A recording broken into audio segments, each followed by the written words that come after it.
ce geste de toi viendra mon secours.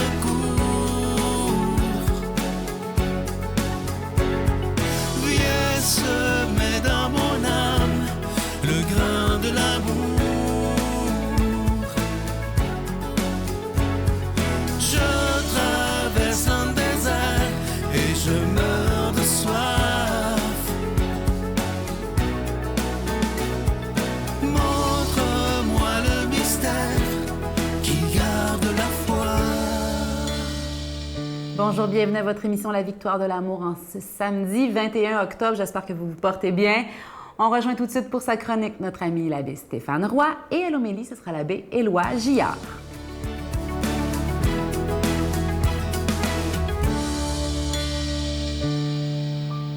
Bonjour à toi, bon samedi. Bienvenue à cette chronique sur les chemins du cœur. Je ne sais pas si je t'ai déjà partagé cette relation unique que j'ai.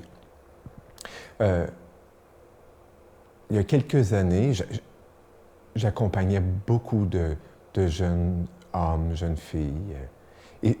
Mais parmi tout ce beau monde-là, j'ai croisé un jeune avec qui, naturellement, une relation particulière s'est créée. Une relation spirituelle, mais vraiment de filiation, de paternité pour moi et de filiation pour lui. Si bien que je le considère un peu comme un fils pour moi. Sa mère, d'ailleurs, aussi, le considère que je suis quasiment comme son papa d'adoption. Et donc, c'est une relation qui est belle, qui me fait grandir, puis qui me donne beaucoup de bonheur. Et bien évidemment, comme papa d'adoption, parfois j'ai à jouer ce rôle d'écoute, d'accueil, d'amour inconditionnel et de conseil. Et un jour, j'ai eu à parler avec lui, je l'écoutais, puis voyant un peu son évolution, j'ai discerné une peur chez lui, la peur de faire des erreurs.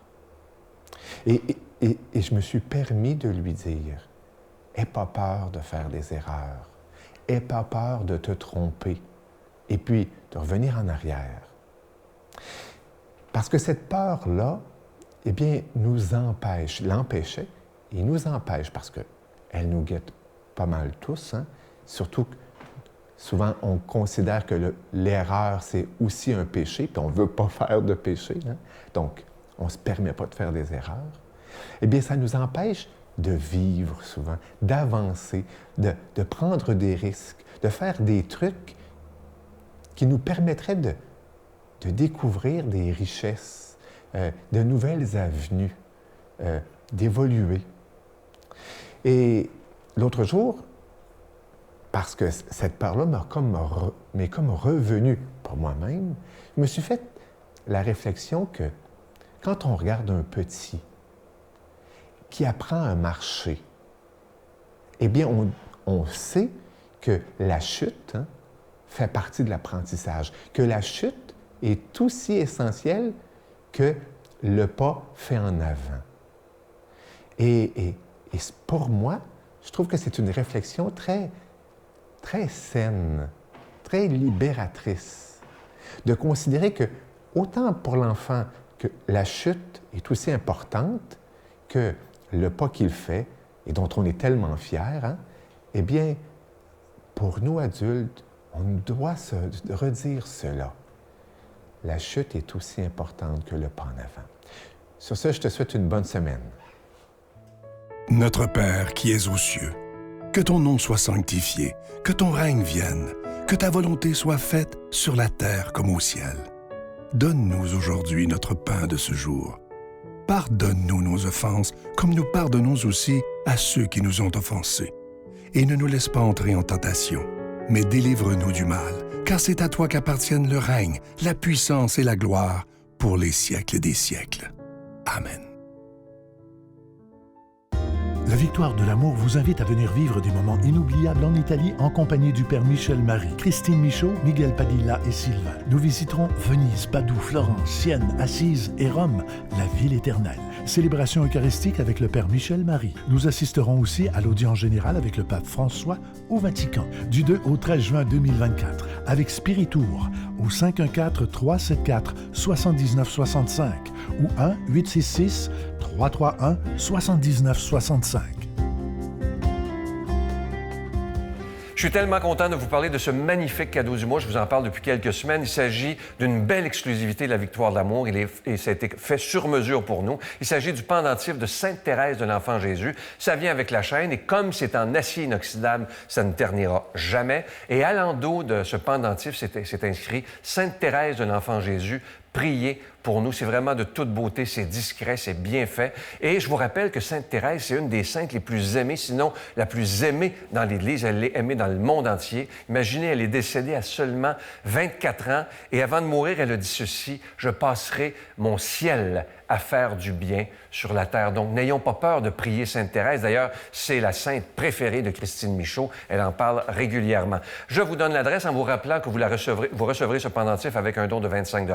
Et si vous en voulez deux, avec un don de 40 $, la Victoire de l'amour, case postale 120, succursale Boucherville à Boucherville, le J4B 5E6, je vous la redonne. La Victoire de l'amour, case postale 120, succursale Boucherville à Boucherville, le J4B 5E6. Également par téléphone, par carte de crédit du lundi au vendredi de 8h30 à 16h30 dans le 514-523-4433, 523-4433 ou sans frais le 1-888-811-9291, 1-888-811-9291 et aussi sur notre site Internet. Vous savez que c'est une façon très rapide, sécuritaire et efficace de faire votre don. C'est le www.lavictoiredelamour.org. Et je vous rappelle également, si vous voulez vous procurer le dernier livre de Christine Michaud, Que ferait l'amour, ou mon dernier livre, Mise en forme de l'âme, c'est toujours disponible. Merci de tout cœur.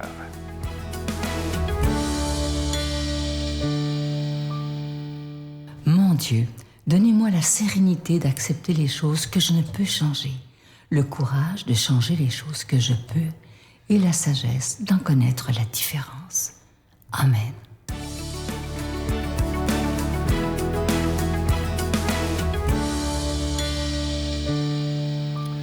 Bonjour mes amis, bon matin, tout heureux de vous retrouver. Hey, 21 octobre, vous rendez-vous compte que dans 2 mois, on va être aux portes de Noël? Hey, je ne suis pas rendu là du tout. Moi, là, je m'ennuie encore de l'été, là. Hey, le temps passe, hein? Mais la parole nous est donnée, en quelque part, pour que nos vies avancent, même si l'été finit. Nos vies continuent à porter le fruit, que le meilleur du cœur de Dieu nous mette en route et que le meilleur du cœur de Dieu et le nôtre se rencontrent et que ça nous permette de nous mettre en route. Et c'est ce qui va se passer dans l'Évangile de ce matin d'une manière provocante. Jésus a l'air dur, mais on va voir le contexte. OK, alors on est dans l'Évangile de Luc. Jésus disait à ses disciples, « Je vous le déclare, celui qui se sera prononcé pour moi devant les hommes, le Fils de l'homme se prononcera aussi pour lui devant les anges de Dieu. Mais celui qui m'aura renié en face des hommes sera renié en face des anges de Dieu. Et celui qui dira une parole contre le Fils de l'homme, cela lui sera pardonné. Mais si quelqu'un blasphème contre l'Esprit Saint, cela ne lui sera pas pardonné. Quand on vous traduira devant les synagogues, les puissances et les autorités, ne vous tourmentez pas pour savoir comment vous défendre ou comment parler, car l'Esprit Saint vous enseignera à cette heure même ce qu'il vous faudra dire. » Il y a quelques années, on a eu une rencontre, les élèves, les étudiants de mon niveau au séminaire de Saint-Hyacinthe. Là, ça fait une 45 ans qu'on a fini. Mais à intervalles assez réguliers, on a des rencontres, ceux qui veulent venir. Puis, il y a quelques années, il y en a un que je n'avais jamais revu et qui maintenant, il vit à l'extérieur du Québec et qui était là. Et bon, j'arrive en face de lui. J'étais quand même assez proche de lui. On faisait du sport ensemble au secondaire. Puis bon, mettons, je vais l'appeler Julien. « Hey, comment ça va, Julien? Ça me fait plaisir. Ça fait longtemps. » Bon. Fait que là, je lui demande, « Puis, qu'est-ce que tu fais? » Je savais ce qu'il faisait. Bien, je lui demande, « Qu'est-ce que tu fais dans la vie? » « Ah, il est professeur en sport, bon, en Colombie-Britannique, bon, voilà. Puis il avait pas l'air d'être bien pépé. Fait qu'il me demande, toi, qu'est-ce que tu fais? J'ai dit, tu le sais pas? Il dit non. Oh, tu vas avoir de la misère à deviner, hein? Il l'a pas deviné. J'ai dit, perds pas ton temps. J'ai dit, je suis prêtre, je suis curé de 4 paroisses là, le long de la frontière, là, dans le diocèse de Saint-Hyacinthe. Oh, ouais! Il avait l'air tellement... Elle avait l'air à dire, mais ça, là, vraiment, que c'est quoi cette idée-là? Là? Tout le monde a laissé tomber ça en religion depuis longtemps. Mais je me suis retenu. Je lui ai pas dit, mais intérieurement, je lui ai dit, mais je ne l'ai pas dit par ma voix. Te rends-tu compte pourtant comment je l'ai bien plus heureux que toi dans la vie, là? Entre nous deux, là, tu sais. Eh bien, c'est ça, hein? Affirmer notre foi et le faire dans la joie, ça, c'est ce qui va nous être demandé de plus en plus dans le monde, même si tout ce qui est catholique est très discrédité dans notre société, hein? Ça va demander du courage, hein? Les groupes évangéliques qui osent s'affirmer sont en croissance dans notre communauté et les cathos sont en décroissance. Hein? Pas facile de s'identifier comme chrétien, donc aujourd'hui, ça suscite la moquerie, pour ne pas dire la dérision. On fuit les remises en question. Hein? Je me souviens, avant que je quitte Marieville, l'église, il y avait des travaux dessus, puis elle était à vendre, et puis il y a beaucoup de gens qui disaient « Ah, l'église est fermée, il n'y a plus rien ».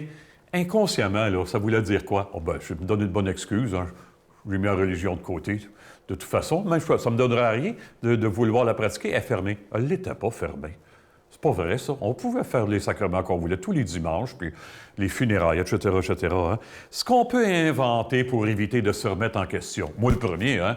Faites-vous-en pas. Alors, écoutez, dans le passage qu'on a, Jésus est blessé parce que les gens...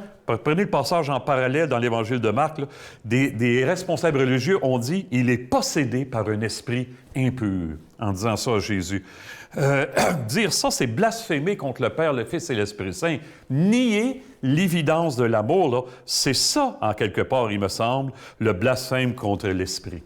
Jésus menace ces gens-là pour essayer de les ébranler parce qu'ils sont trop enfermés dans leur endurcissement, leur négation. Ils ont peur de changer. Ça vous dit quelque chose, autre, la peur? Curieux, notre attitude face à l'amour. Hein? Il n'y a rien qui nous fait courir autant après, puis il n'y a rien qui nous fait aussi peur en même temps.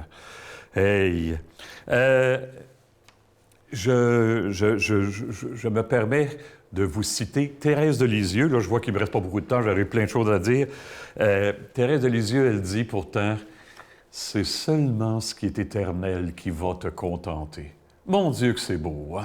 On a-tu des bébelles qu'on pense qu'ils vont remplir nos vies? Non, c'est seulement ce qui est éternel, c'est-à-dire l'amour de Dieu plus fort que tout. On demande ça au Seigneur de faire cette expérience-là. Puis lui, bien sûr, il nous bénit en ce sens, lui qui est Père, Fils et Esprit Saint. Amen. Bonne vie, bon amour, à bientôt tout le monde. Je vous salue Marie, pleine de grâce. Le Seigneur est avec vous. Vous êtes bénie entre toutes les femmes. Et Jésus, le fruit de vos entrailles, est béni. Sainte Marie, Mère de Dieu, priez pour nous pécheurs, maintenant et à l'heure de notre mort. Amen.